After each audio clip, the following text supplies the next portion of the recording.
জাতীয় ঐক্যমত্য কমিশনের সঙ্গে জুলাই গণ অভ্যুত্থানে নেতৃত্ব দেয়া ছাত্রদের রাজনৈতিক দল এনসিপির বৈঠক শুরু হয়েছে।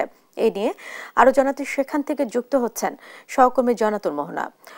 মোহনা, বৈঠকে কারা অংশ নিয়েছেন আর কোন কোন বিষয়ে আলোচনা হতে পারে, বিস্তারিত কি তথ্য জানতে পেরেছেন জানাবেন।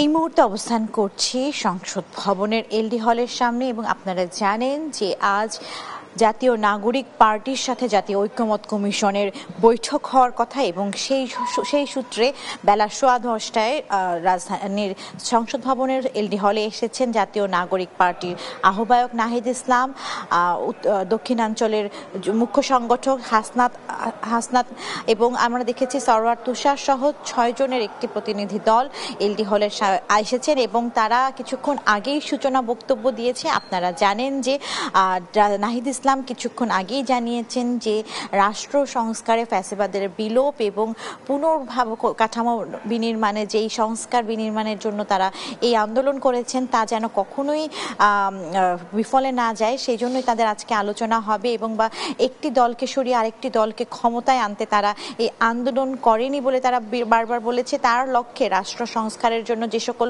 পরিবর্তন আনা প্রয়োজন সেই সকল পরিবর্তন নিয়ে আলোচনা করতে জানিয়েছেন এবং আপনারা জানেন যে জাতীয় ঐক্যমত্য কমিশনের কাছে বিভিন্ন সময় বিভিন্ন রাজনৈতিক দল বিভিন্ন সংস্কার প্রস্তাবনা দিয়েছে। সেই সংস্কার প্রস্তাবনায় প্রাধান্য পেয়েছে সংবিধানের সংস্কার এবং সংবিধানের সংস্কার পাশাপাশি রাষ্ট্রপতির ক্ষমতা এবং প্রধানমন্ত্রী 2বারের বেশি প্রধানমন্ত্রী একজন প্রধানমন্ত্রী হতে পারবে না সহ নানা ইস্যু, সেই সাথে নির্বাচনে নারীদের অংশগ্রহণ নিয়েও আলাপ আলোচনা থাকবে। তো এই মুহূর্তে এখনো বৈঠক শুরু হয়েছে। সূচনা বক্তব্য দিয়েছিলেন অধ্যাপক আলী রিয়াজ সহ বদিউল আলম মজুমদার এবং সেই সাথে আপনাদের বলতে চাই যে কিছুক্ষণের মধ্যেই হয়তো আমরা আবার তাদের সাথে বিরতির সময় আমরা আবার তাদের সাথে কথা বলে জানতে পারবো যে বৈঠকে তারা কি কি নিয়ে আলোচনা করেছেন এবং এরপরে হয়তো আপনাদেরকে জানাতে পারবো বাকি তথ্যগুলো।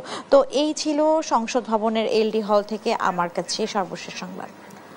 মোহন, আপনাকে ধন্যবাদ। দর্শক, জাতীয় ঐক্যমত্য কমিশনের সঙ্গে জুলাই গণ অভ্যুত্থানে নেতৃত্ব দেয়া ছাত্রদের রাজনৈতিক দল এনসিপির বৈঠক শুরু হয়েছে, সে বিষয়ে জানাচ্ছিলেন সহকর্মী জনাতুল মোহনা।